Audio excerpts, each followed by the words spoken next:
ఈ పరిశుద్ధ ఆదివారపు దినమున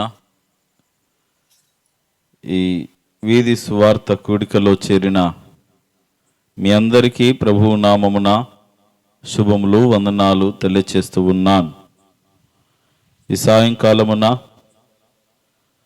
ఈ సందర్భము కొరకై ఏర్పాటు చేయబడిన లేఖన భాగము మత్తయి సువార్త 17వ అధ్యాయము 20వ వచనాన్ని చదువుకుందాం. మత్తయి సువార్త 17వ అధ్యాయము 20వ వచనము. అందుకాయన మీ అల్ప విశ్వాసము చేతనే మీకు ఆవగింజంత విశ్వాసముండిన ఎడల ఈ కొండను చూచి ఇక్కడ నుండి అక్కడికి పొమ్మనగానే అది పోవును. మీకు అసాధ్యమైనది ఏది ఉండదని నిశ్చయముగా మీతో చెప్పుచున్నానని వారితో అనెను. జాగ్రత్తగా ఈ మాటలు ఆలకించుదాం.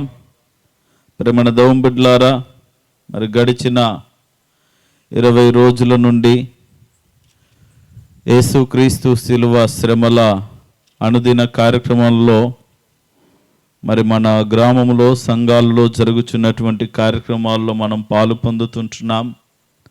అనేక రీతులుగా దైవదాసుల ద్వారా దేవుడు మాట్లాడుతున్నటువంటి మాటలు వింటూ ఉన్నాం. ఈ క్రమంలో దేవుని ప్రజలమైనటువంటి మనకు వాక్యము వినుడి ద్వారా మనలో విశ్వాసము పెంపొందించబడాలి. మన విశ్వాసపు పరిమాణము ఎక్కువగా ఉండాలి. మన జీవితంలో చాలా సందర్భాల్లో గొప్ప భక్తి చేస్తున్నప్పటికీ విశ్వాసం విషయానికి వచ్చేసరికి కాస్త తక్కువగానే కనబడుతూ ఉంటుంది. పేరుకు విశ్వాసులముగా ఉండి విశ్వాసము ఉపయోగించుకోలేనటువంటి లేదా విశ్వాసము లేనటువంటి వారముగానే ఎక్కువ శాతం మన జీవితాలు ముందుకు కొనసాగుతూ ఉన్నాయి. అందుకని యేసు ప్రభుల వారు ఉదాహరణగా మరొక పోలిక రూపంలో ఈ మాట చెప్తా ఉన్నాడు. మీరు అల్ప విశ్వాసం ఉంచొద్దు, ఆవగింజంత విశ్వాసం ఉంటే ఈ కొండ చూచి ఇక్కడ నుండి అక్కడికి వెళ్ళమంటే అది వెళ్ళిపోతూ ఉంటుంది. కాబట్టి ఆ ఆవగింజ వంటి విశ్వాసాన్ని మీరు కలిగి ఉండాలి అని చెప్పడం జరుగుతుంది. ఇక్కడ ఆవగింజంత విశ్వాసం అంటే చిన్నగా ఉండాలనా?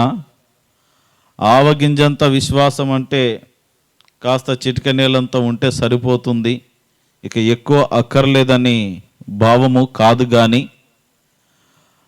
ఆ విత్తనం యొక్క ప్రత్యేకతను ఆయన తెలియపరుస్తూ ఉన్నాడు. యేసు ప్రభుల వారు బోధించే విధానము మనం గమనించినట్లయితే ఎప్పుడు కూడా చుట్టూ ఉన్నటువంటి పరిస్థితులను బట్టి ప్రజలకు, సామాన్య ప్రజలకు మరియు పండితులకు సహితము ప్రతి వారికి అర్థమయ్యేటటువంటి సులభమైన భాషలో ఆయన మాట్లాడుతూ మనం గమనిస్తాం. ప్రేమణ దౌం బిడ్లారా, జ్ఞాపకం చేసుకుందాం.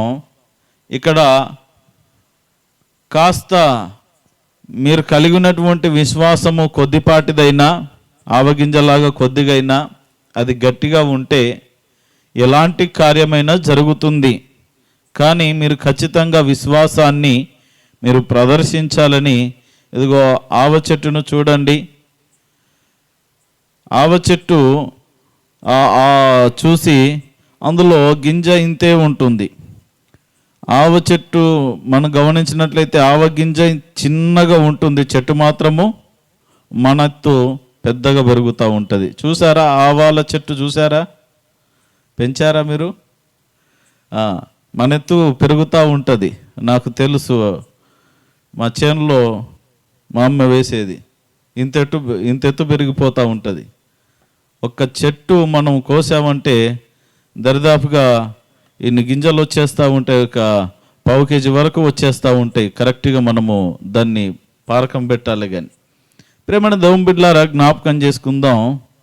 విత్తనము ఎంత పెద్దదనేటువంటి భావన కాదు, కానీ ఆ చిన్న విత్తనమే కావచ్చు, కానీ అది ఎంతో ఏపుగా పెరిగేటటువంటి, పరిపక్వత చెంది అభివృద్ధి చెందేటటువంటి గుణాన్ని కలిగి ఉన్నది.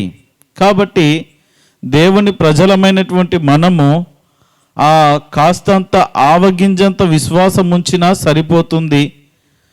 ఆ ఆవగింజంత విశ్వాసం ఉంచితే ఇక్కడున్న కొండ అక్కడికి వెళ్ళమంటే వెళ్తూ ఉంటుంది. అంటే అలాంటి విశ్వాసాన్ని గనుక మనం ప్రదర్శించినట్లయితే, ప్రేమైన దోమ బిడ్డలారా, మనం అనుకుంటాం చాలా సందర్భాల్లో, ఆవగింజంత ఏంటి సార్, గోధుమ గింజంత ఉన్నది నా విశ్వాసము అనుకుంటామే కానీ ఆ సందర్భము, విశ్వాసాన్ని ప్రదర్శించేటటువంటి సందర్భం వచ్చినప్పుడు అసలు మనకు విశ్వాసం ఉన్నదా లేదా అనేటటువంటిది బయటపడిపోతూ ఉంటుంది. ప్రేమైన దోమ బిడ్డలారా, జ్ఞాపకం చేసుకుందాం. అలాంటి ఒక సందర్భాన్ని మీకు గుర్తు చేయాలని ఆశిస్తూ ఉన్నాను. లూకాసు వార్త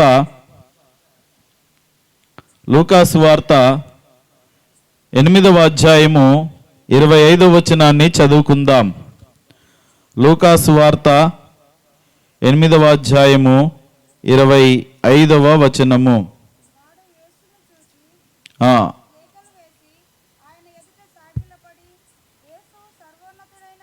లూకాసు వార్త 8వ అధ్యాయము 25వ వచనం. అప్పుడు ఆయన, మీ విశ్వాసం ఎక్కడా అని వారితో అనెను. అయితే వారు భయపడి, ఈయన గాలికిని నీళ్లకును ఆజ్ఞాపింపగా అవి లోబడుచున్నవే, ఈయన ఎవరో అని ఒకనితో ఒకడు చెప్పుకొని ఆశ్చర్యపడిరి. జాగ్రత్తగా వినండి ప్రేమల దోమ బిడ్డలారా, ప్రభు అంటా ఉన్నాడు, విశ్వాసము ఆవగింజంత ఉంటే సరిపోతుందయ్యా, మీరు ఏదనుకుంటే జరిగిపోతూ ఉంటుంది అంటే మనకు అర్థమయ్యే భాషలో ఆ మాట చెప్తా ఉన్నాడు. ఈ కొండను ఇక్కడ నుండి అక్కడికి వెళ్ళమంటే వెళ్తుంది అని అంటే, కొండల్లో వెళ్ళాల్సిన అవసరం ఏముండదు, మన జీవితంలో కార్యం జరిగితే సరిపోతుంది కదా. అంటే ఆ విశ్వాసము ద్వారా ఎంత గొప్ప శక్తి కలిగిన కార్యాలు జరుగుతాయో చక్కగా వివరిస్తున్నటువంటి తరుణాన్ని మనం చూస్తూ ఉన్నాం. కొండనే వెళ్ళమంటే ఏదైనా జరుగుతుంది కదా, కదలని కొండనే పక్కకు దొరలించబడుతుంది అని చెప్పినప్పుడు ఆయన చెప్పిన మాటల్లో ఆంతర్యము, నీ జీవితంలో అసాధ్యమైనటువంటి కదలనేటువంటి స్థితిగతులు ఎన్నో కదిలించబడతాయనేటువంటి భావాన్ని ఆయన వ్యక్తపరుస్తూ ఉన్నాడు.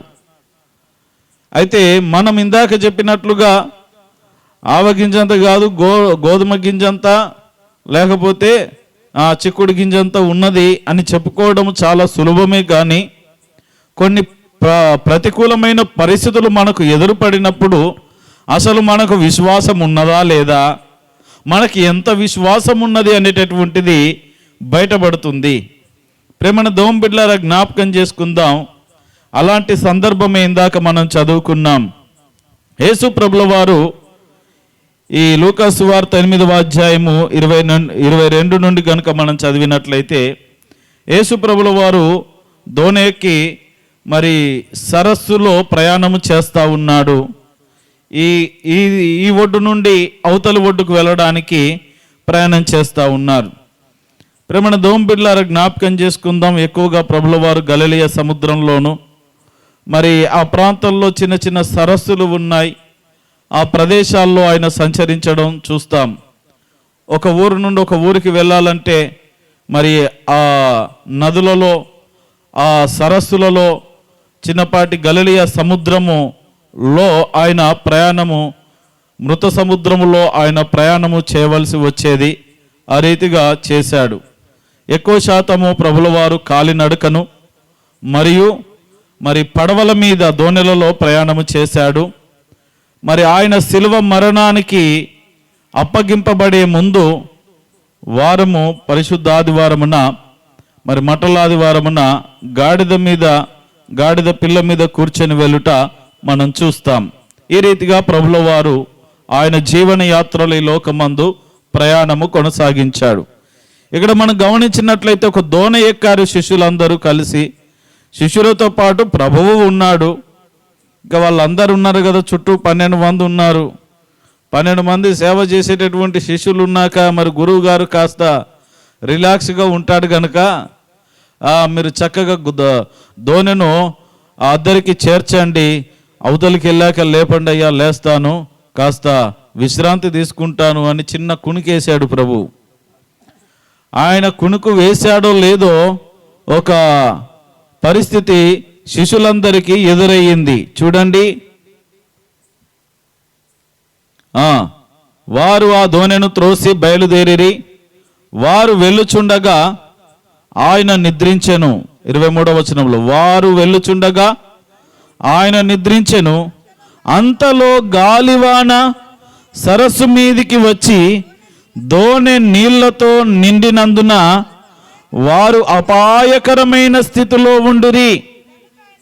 జాగ్రత్తగా వినండి ప్రేమణ దోంబిడ్లారా, యేసు ప్రభుల వారు అదే దోణిలో ఉన్నాడు.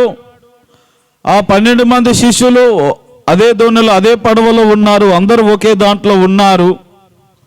ఆయన కాస్త విశ్రాంతి తీసుకుందామని ఒక కునుకు వేశాడో లేదో మరి గాలి వాన చెలరేగుతూ ఉన్నది. గాలితో కూడినటువంటి తుఫానులాగా వచ్చినప్పుడు ప్రేమణ దోంబిడ్లారా, ఇక ప్రభువు లేస్తాడు. మరి గాలి వాన పడుతున్నప్పుడు ఎవరైనా లేస్తారు కదా. ఒక్కసారిగా రావడం పెద్దదిగా వచ్చిందనమాట. మనకి ఏదైనా కానీ కొన్ని సందర్భాల్లో మన పరిస్థితులు ఎలా ఉంటాయంటే రావడమే షాకింగ్ న్యూస్లు, బ్రేకింగ్ న్యూస్లు. ఏం చేయాలో దిక్కుతోసినటువంటి పరిస్థితులు వస్తూ ఉంటాయి. అసలు ఏమీ ఆలోచనలు రావు, ఏం చేయాలో దిక్కుతోచదు, ఎలా ముందుకు వెళ్ళాలో అర్థం కాదు. ఏంటి, నడి సముద్రంలో ఇరుక్కుపోయాం, ప్రశాంతంగా ప్రయాణం సాగుతుంది, జీవనయాత్ర కొనసాగుతుంది అనుకుంటే ఏంటి అల్లకల్లోలమైనటువంటి పరిస్థితి, ఏంటి బాధలు, ఏంటి రోగాలు, ఏంటి ఈ భయంకరమైనటువంటి ప్రమాదాలు అనేటువంటి భావనలో చాలా సందర్భాల్లో మనము ఇదిగో శిష్యుల వల్లే భయపడేటటువంటి పరిస్థితులు మన జీవితంలో ఎదురుపడతా ఉంటాయి. మరి విశ్వాసం ఉన్నప్పుడు, విశ్వాసము ప్రదర్శించే సమయం వచ్చినప్పుడు మనం ప్రదర్శించాలి కదా.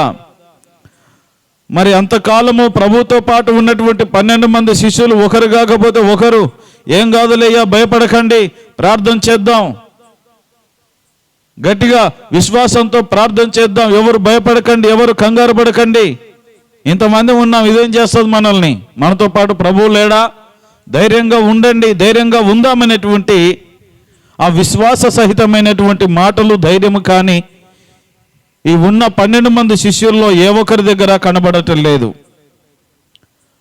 ప్రభుల వారు కాస్త విశ్రాంతి తీసుకున్నాడో లేదో, కునికేసాడో లేదో, వెంటనే ఈ గాలి తుఫాను, ఈ వర్షము రీతిగా తుఫానుగా పడిపోతూ ఉంటే ఆ దోణలోనికి నీళ్లు చిమ్ముతా ఉన్నాయి, అలలు ఎగిసి పడుతూ ఉన్నాయి. ఆ గలిలే సముద్రంలో మరి ఎక్కువగా అలలు వచ్చేటటువంటి ప్రదేశం అది. ఆ అలలు వస్తూ ఉన్నాయి, ఎగిసి పడుతూ ఉన్నాయి. దోణె మరి అదెంత చిన్నపాటి దోణె, ఇప్పటిలాగా పెద్ద పెద్ద స్టీమర్లు, ఇంజన్లతో, కరెంటు లేకపోతే ఈ పెట్రోల్ ఇంజన్లతో నడిచేటటువంటి ఆ బోట్లేం లేవు కదా ఆ రోజుల్లో, తెడ్లతో తోసుకుంటూ వెళ్ళిపోవడమే. కాబట్టి పడవ నడిపించడం కూడా వారికి బహు కష్టమైపోతూ ఉన్నది. ఏం చేయాలో అర్థం కావట్లేదు. ప్రభు ఏమో కాస్త మేమున్నాము కదా అని, మేము చూసుకుంటాము కదా, క్షేమంగా గమ్యస్థానానికి చేరుస్తాము కదా అని ప్రభు కాస్త కునికేస్తే మనం ప్రభువును లేపడం ఏంటి, కాస్త పడుకొని మనం చూసుకుందాములే అనేటువంటి విశ్వాసము, ధైర్యము, తెగింపు, త్యాగము ఏ శిష్యునికి లేదక్కడ. ఎందుకంటే వాళ్ళు కూడా మనలాంటి సామాన్యమైనటువంటి ప్రజలే. అయితే వారికి మనకు ఉన్నటువంటి ఒక గొప్ప తేడా ఏంటంటే, ఈ రోజున మనం ప్రభువును మనం ప్రత్యక్షంగా చూడకపోయినా ఇదిగో బైబిల్ వాక్యాల ద్వారా నేర్చుకొని, ఇదిగో ప్రత్యక్షంగా ఆయన మన మధ్యలో ఉన్నాడని మనం విశ్వసిస్తూ ఉన్నాం. వాళ్ళు ప్రత్యక్షంగా ప్రభువును ముట్టారు, ప్రభువును తాకారు, కన్నులారా ప్రభు యొక్క స్వరూపాన్ని చూశారు. వారి జీవితం ఎంత ధన్యమో. మరి అలాంటి ప్రభుల వారు ప్రత్యక్షంగా అనేక మందిని వ్యాధుల నుండి బాగు చేస్తూ ఉంటే, రోగములను విడిపిస్తూ ఉంటే, దయ్యములను వెళ్ళగొడతా ఉంటే, ఇలాంటి అనేక కార్యక్రమాలను వారు ప్రత్యక్షంగా చూసిన కన్నులు వాళ్ళవి. అంత జన్మ ధన్యమైనటువంటి పరిస్థితుల్లో జీవించినటువంటి వారు ఒక్కసారిగా విశ్వాసము చెదిరిపోయింది. విశ్వాసం కనబడట్లే. విశ్వాసము ఉన్నదని మనం అనుకోవడం కాదు. ఆ సమస్య వచ్చినప్పుడు, ఆ అభ్యంతరాలు, ఆ భయభీతులు వచ్చినప్పుడు, అనుకోని ప్రమాదాలు ఎదురైనప్పుడు ఆ విశ్వాసాన్ని కనుపరచడమే ఒక విశ్వాసి యొక్క లక్షణం. అది కాకుండా అయ్యో నా వల్ల కాదండి అని అనుకుంటే మరి విశ్వాసము ఎలా ప్రదర్శించబడేది? నీ విశ్వాసం ఎంత గొప్పదో ఎలాగో తెలియపరచబడేది? అందుకని ప్రేమణ దోమ బిడ్డలారా జ్ఞాపకం చేసుకుందాం. వీళ్ళు బయలుదేరారు, ప్రభు నిద్రించాడు, గాలివాన వచ్చింది, నీళ్లతో ఆ దోణి నిండుతా ఉన్నది, అంటే అలలు వీస్తూ ఉన్నాయి. కాబట్టి ఒక్కసారిగా భయపడ్డారు. ఇక ఏం చేయాలో వాళ్ళకి అర్థం కావట్లేదు. మరి నీళ్ళు ఎత్తిపోద్దామని 12 మంది ఉన్నాం కదా, ఒరే మీరు నలుగురు ఓడ ఆ పడవ నడుపుతూ ఉండండి, మేము నలుగురు కలిసి ఈ నీళ్ళు ఎత్తుతాం. ఇలాంటి ఆలోచన అసలు ఏం చేయాలో తోచడం లేదు. అందుకే మన పరిస్థితుల్లో మనకు కూడా ఇలాంటి పరిస్థితులు వస్తాయని చెప్తా ఉన్నాను. కొన్ని పరిస్థితులు వచ్చినప్పుడు, మన ఎదుటకు వచ్చినప్పుడు ఏమి చెయ్యాలో దిక్కుతోచనటువంటి పరిస్థితి, అర్థం కాదు. అకస్మాత్తుగా ప్రమాదాలు జరిగితే ఎవరు ఎలా ముందుకు కొనసాగగలరు? ఏం చేయాలో అర్థం కాదు కదా. 10 మంది 10 రకాలుగా చెప్తా ఉంటారు, కానీ మనకు ఏది అంతు చిక్కదు, అర్థం కాదు. కాబట్టి ఇలాంటి పరిస్థితుల్లోనే శిష్య బృందం ఉంటుండగా వాళ్ళందరూ కలిసి ప్రభువును లేపుతా ఉన్నారు. 24వ వచనం, గనుక ఆయన యొద్దకు వచ్చి ప్రభువా ప్రభువా, మామూలు ప్రభువా కాదు, ఇది ఆర్తనాదం చేస్తూ ఉన్నారు, మొర పెడతా ఉన్నారు. అయ్యో ప్రభువా ప్రభువా, నశించిపోవచ్చున్నాము, అయ్యో నశించిపోతున్నామయ్యా, నశించిపోతున్నాం ప్రభువా ప్రభువా అని లేపుతా ఉన్నారు. ప్రభువు లేచాడు వెంటనే. చూడండి మన దేవుడు ఎలాంటి వాడంటే, నీ ఆపదలో, నీ ఎక్కరలో నువ్వు మొరపెట్టినప్పుడు, నీ శ్రమలలో, నీ ఇక్కట్టులు ఇబ్బందుల మధ్యలో నువ్వు మొరపెట్టినప్పుడు ఆలస్యం చేసేవాడు కాదు. ఆయన నిద్రించేవాడు కాదు. ఆయన నిద్రించిన స్థితిలో మేలుకునేవాడు.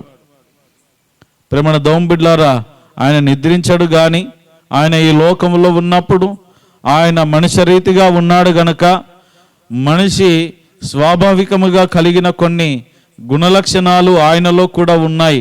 అలసట ఉన్నది, మరి ఆకలి దప్పులు ఉన్నవి, నిద్ర ఉన్నది. ఈ రీతిగా ఆయన జీవితంలో ఒక సాధారణ మానవుని యొక్క గుణలక్షణాలు కూడా ఉన్నాయి. అంతే మరి దైవ లక్షణాలు కూడా ఉన్నాయి. అందుకే యేసు ప్రభుల వారు 100% మానవుడు, 100% మరి ఆ దేవుడు అని మనము భావించాలి. ప్రేమణ దోంబిడ్లారా, వెంటనే వాళ్ళు ఆ ప్రభువును లేపగానే ఆయన లేచి గాలిని, నీటి పొంగును గద్దింపగానే అవి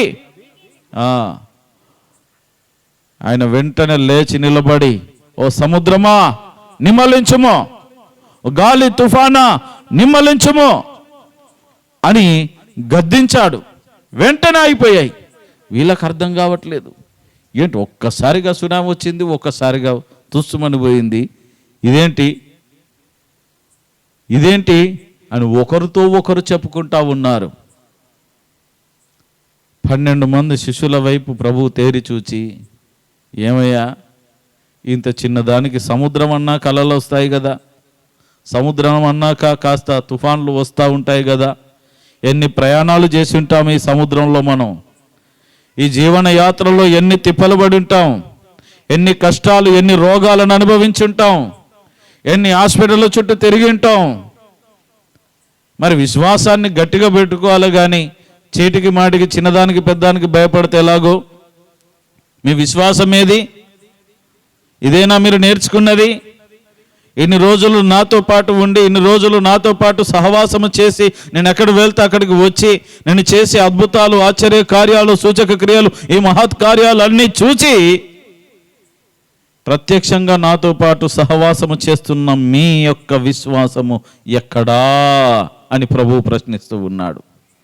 ప్రేమన దోంబిడ్లారా, జ్ఞాపకం చేసుకుందాం. వీరికి విశ్వాసము లేదా అనంటే, ఒకవేళ మీరు ఆ రోజులోనికి, ఆ ప్రదేశము, ఆ పరిస్థితిలోనికి వెళ్ళి పేతురయ్య గారి దగ్గరికి వెళ్ళి ఇలా మైకు పెట్టి, ఏమయ్యా నీ విశ్వాసం ఏది అని అంటే, నాకెందుకు లేదయ్యా విశ్వాసం, మీకంటే ఎక్కువ ఉన్నదంటాడు ఆయన. కాకపోతే అప్పుడు ఉపయోగించలేదు అంతే. లేదా ఉన్నది కానీ అప్పుడు ఉపయోగించుకోలేకపోయాడు. ఈరోజున మనం చెప్పేది కూడా అదే. విశ్వాసం లేదంటే మాకెందుకు లేదండి, దేవుణ్ణి నమ్మందే, అంత గొప్పగా నమ్మందే మేము రోజు ప్రార్థనకి వెళ్తున్నామా, ప్రార్థన చేస్తున్నామా, మేము భక్తి కార్యాలు చేస్తూ ఉన్నామా, మాకు విశ్వాసం ఉన్నది కనుకే కదా, దేవుణ్ణి ప్రేమిస్తున్నాము కనుకే కదగా మేము దేవుని దగ్గరికి, దేవుడు అంటే మాకు ఎంతో మక్కువ కాబట్టే కదా ఈ భక్తి కార్యాలు చేసేది. మరి విశ్వాసం ఉన్నది కదా, ఉన్నది, మరి ఏంటి ఉపయోగించుకోవడం లేదు. అక్కడ ప్రభు అడిగింది అదే, మీ విశ్వాసం ఎక్కడా?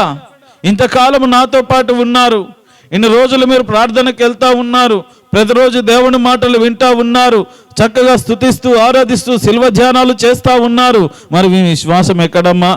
మీ విశ్వాసం ఎక్కడయ్యా? మరి ఇలాంటి గాలి తుఫాను లాంటి, పెను తుఫాను లాంటి పరిస్థితులు మీ జీవితంలో చోటు చేసుకున్నప్పుడు, మీ పిల్లలకు చిన్నపాటి అనారోగ్యములు కలిగినప్పుడు, కొద్దిపాటి ఆటంకాలు ఎదురైనప్పుడు, మీ జీవితంలో, మీ కుటుంబాలలో మరణాలు సంభవించినప్పుడు, అనుకునేటువంటి రీతిగా పరిస్థితులు, అననుకూల పరిస్థితులు ఎదురైనప్పుడు మీరు విశ్వాసము కలిగి గట్టిగా నిలబడాలి కదా. మరి మీ విశ్వాసం ఎక్కడా? మీ విశ్వాసం ఏది అని ప్రభువు తన శిష్యులను ప్రశ్నిస్తూ ఉన్నాడు. ప్రేమన దోంబిల్లారా, జ్ఞాపకం చేసుకుందాం. ఈ రోజున మన విశ్వాసము పెంపొందించబడాలి, మన విశ్వాసము అధికము కావాలి, మన విశ్వాసము గట్టిగా స్థిరముగా ఉండాలి. చేటికి మాటికి పడిపోయే విశ్వాసులముగా ఉండకూడదు. విశ్వాసులమైన మన విశ్వాసము గట్టిగా స్థిరముగా, ప్రభువును గట్టిగా పట్టుకుని ఆయన యందు నమ్మకముతో మనం ముందుకు సాగినప్పుడే, ఇదిగో ఇలాంటి పెను తుఫాను రాని, ఏది రన్ను లేపనవసరం లేదు, ఆయనే చూసుకుంటాడు, నీ విశ్వాసం చూసుకుంటా ఉంటుంది. ఆ విశ్వాసము మనలోనికి రావాలా.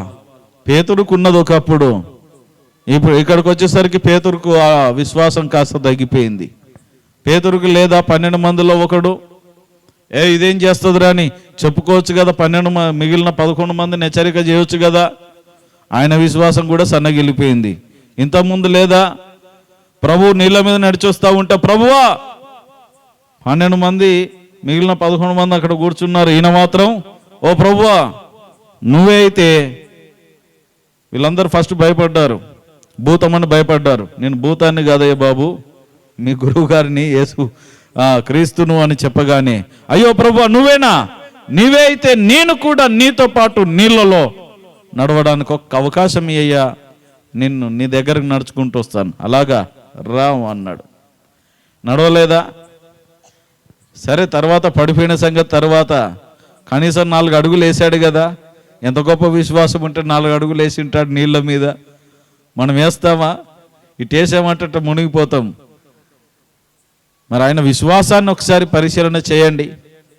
తర్వాత ఆ విశ్వాసంలో సందేహం పుట్టింది, అనుమానం పుట్టింది. అసలు నేను నీళ్ళ మీద నడుస్తున్నానా, లేకపోతే చేప మీద అడుగు పెట్టినా, ఏడడుగు పెట్టినా, ఏంది అసలు గందరగోళం అనేసి కిందికి చూశాడు, అయిపోయింది.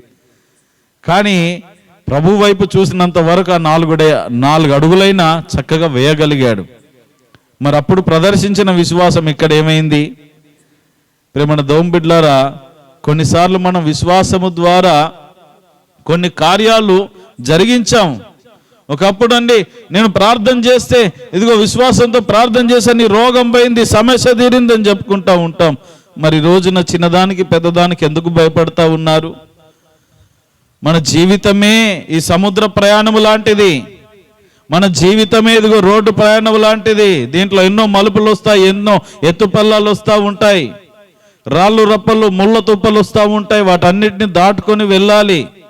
విశ్వాసముతో ప్రభు మీద విశ్వాసం ఉంచాలా, జీవన యాత్రలో ముందుకు సాగాల. ప్రభు నడిపిస్తాడు. విశ్వాసాన్ని పక్కన పెడితే ప్రభు ఎల్లవేళలో మనతో ఉండడు కదా. అక్కడ ప్రభు అన్నాడు, నేను ఎప్పుడు మీతో ఉంటాననుకుంటున్నారా? మరొక చోట ఆయన మరణానికి సమీపిస్తున్నటువంటి తరుణంలో శిష్యులను గద్దిస్తూ మాట అంటాడు, దయ్యాలను వెళ్ళగొట్టడం చాది కావట్లేదు, ఎప్పుడు మీతో ఉండి కార్యాలన్నీ చేస్తాననుకుంటున్నారా? మిగిలినవన్నీ మీరే చేయాలా, మీరే గట్టిగా నిలబడాలా, అంతేగాని ఇదేంటి అని శిష్యులను గద్దించి చెప్తా ఉంటాడు. జ్ఞాపకం చేసుకుందాం ప్రేమణ దేవుని బిడ్డలారా. ఇప్పుడు ఇక్కడ ప్రభు అడుగుతా ఉన్నాడు, ఆ నీటి పొంగును గాలినంతా గద్దించగానే అణిగి నిమ్మలమైపోయినాయి. ఎక్కడెక్కడ నీళ్ళన్నీ సెట్ అయిపోయినాయి, నీళ్ళన్నీ అణగదొరకబడ్డాయి. ఇప్పుడు ప్రభు అడుగుతున్నాడు, ఏమయ్యా 12 మంది ఉన్నారు, మీ విశ్వాసం ఎక్కడా? మీ విశ్వాసం ఏది? ఇదేనా మీ విశ్వాసము? గట్టిగా ప్రార్థన చేయాలి కదా, మొరపెట్టాలి కదా. నేను మీతోనే ఉన్నాను కదా, మీ మధ్యలోనే ఉన్నాను కదా, యేసు నామమున మీరు గద్దించాలి. విశ్వాసం లేదే. అదే ప్రేమన దేవుని బిడ్డలారా, ఆవగింజంత విశ్వాసం ఉన్న ఎడల, వాళ్ళకి నిజంగా విశ్వాసం, అంత గొప్ప విశ్వాసం ఉంటే అప్పుడే వాళ్ళు గట్టిగా ప్రార్థన చేస్తే అప్పుడే వెళ్ళిపోయేది అది తుఫాను. కానీ ఒక్కసారిగా భయపడి నీరసించిపోయారు. ఏం చేయాలో దుక్కి చూసిన పరిస్థితుల్లోకి వాళ్ళు వెళ్ళిపోయారు. ఈ రోజున ప్రభు మనల్ని కూడా ప్రశ్నిస్తూ ఉన్నాడు, ఏలారా మలారా, మీ విశ్వాసం ఎక్కడ? ఇన్ని రోజుల మీ భక్తి జీవితంలో, ఇన్ని సంవత్సరాల మీ భక్తి జీవితంలో మీ విశ్వాసం ఎక్కడ?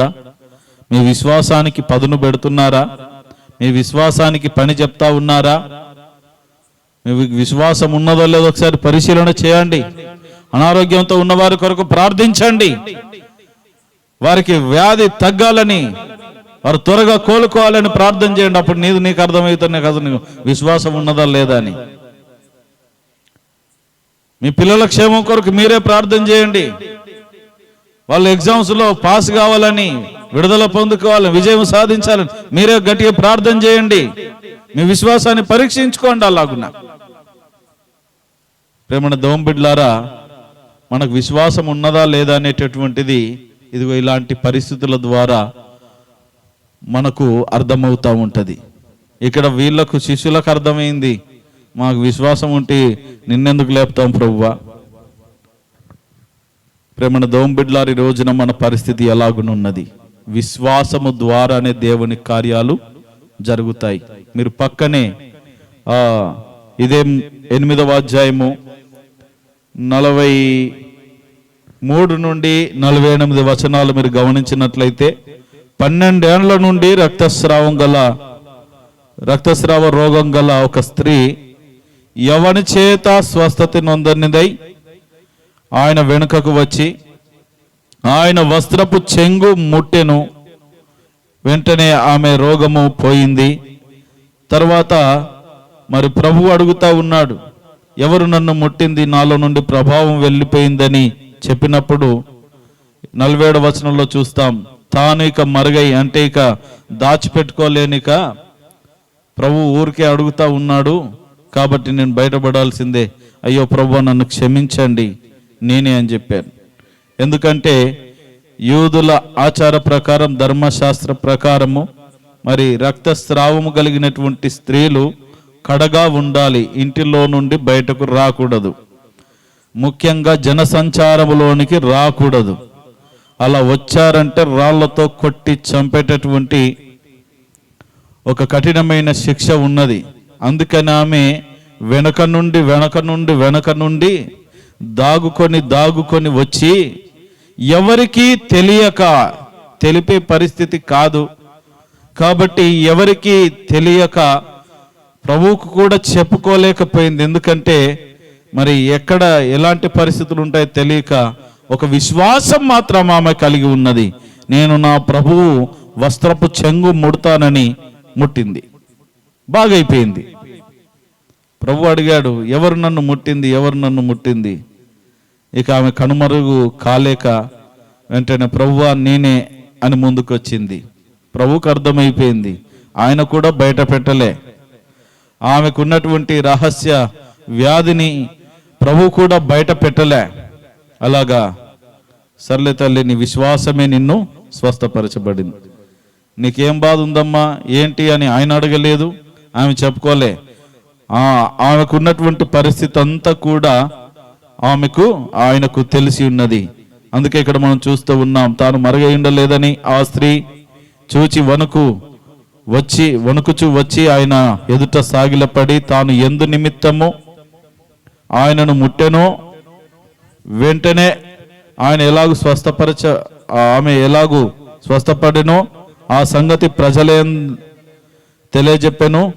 అందుకైన కుమారి, ప్రభువా నా బాధ ఇది, నా సమస్య ఇది. అలాగా, సరే రైట్, ఏం కాదులే, నీ విశ్వాసమే స్వస్థపరిచింది, నీ విశ్వాసం ద్వారా నువ్వు బాగైపోయావు, తిరిగి వెళ్ళిపో అన్నాడు. ఈ రీతిగా ఉన్న విశ్వాసాన్ని ప్రదర్శించేటటువంటి విశ్వాసులముగా మనం ఉండాలి. ఉన్నదని చెప్పుకొని దాన్ని మూలకు దాచిపెట్టడము కాదు. ఆ విశ్వాసాన్ని మనం వ్యక్తపరిచినప్పుడు దేవుని అద్భుతమైన కార్యాలను మనము కన్నులారా చూస్తాం. దేవునికి మహిమ కలుగును గాక. హల్లెలూయా. నేను కనికరించి నిన్ను బాగు చేశాను తల్లి అని చెప్పలే ప్రభు. అక్కడ నీ విశ్వాసమే నిన్ను బాగు చేసింది, సమాధానం గలదానివే వెళ్ళిపో అని చెప్పాడు. ప్రేమణ దోంబిడ్లారా, ఇక్కడ మనం గమనిస్తూ ఉన్నాం, శిష్యుల్లో విశ్వాసం ఎక్కడా కనబడట్లేదు. ఈమెలో విశ్వాసము సమృద్ధిగా కనబడతా ఉన్నది. ఎవరు చెప్పారు? తనకు తానే తన విశ్వాసము ఏంటి, తన నమ్మకము, తన విశ్వాసం ఏంటంటే ప్రభువు వస్త్రపు చెంగును ముడితే నేను బాగైపోతాననేది తన విశ్వాసం. ఆ విశ్వాసమే తనను బాగు చేసింది. ఈ రోజున ప్రభు దగ్గరికి వస్తున్నప్పుడు ఆయన ఉన్నాడని నువ్వు నమ్మాలి, విశ్వసించాలి. ఆయన కార్యము చేస్తాడని నువ్వు నమ్మాలి. అంతేగాని ఆయన మనతో ఉన్నప్పటికీ అవుతుందో కాదో, చేస్తాడో చెయ్యడో అన్నట్టుగా భావించి మరి మన విశ్వాసాన్ని సన్నగిల్లించుకోకూడదు, మన విశ్వాసంలో సన్నగిల్లకూడదు. అందుకని ప్రేమణ దోంబిడ్లారా, విశ్వాసమందు స్థిరమై ఉందాం, విశ్వాసములో గట్టిగా ఉందాం. ఆవగింజ వంటి గట్టి తనాన్ని, ఆ విశ్వాసాన్ని మనము కలిగి ప్రభు కొరకు నమ్మకముగా జీవించుదాం. విశ్వాసము ద్వారా రాజ్యాలను జయించిన మహావీరులు ఉన్నారు బైబిల్ గ్రంథంలో. విశ్వాసము ద్వారా స్వస్థతలు పొందిన, విశ్వాసము ద్వారా గొప్ప స్థితిగతులను పొంది ఈ రోజున మనకు సాదృశ్యముగా ఎంతో మంది ఉన్నారు. ఈ వీరులు, యోధులు ఉన్నారు.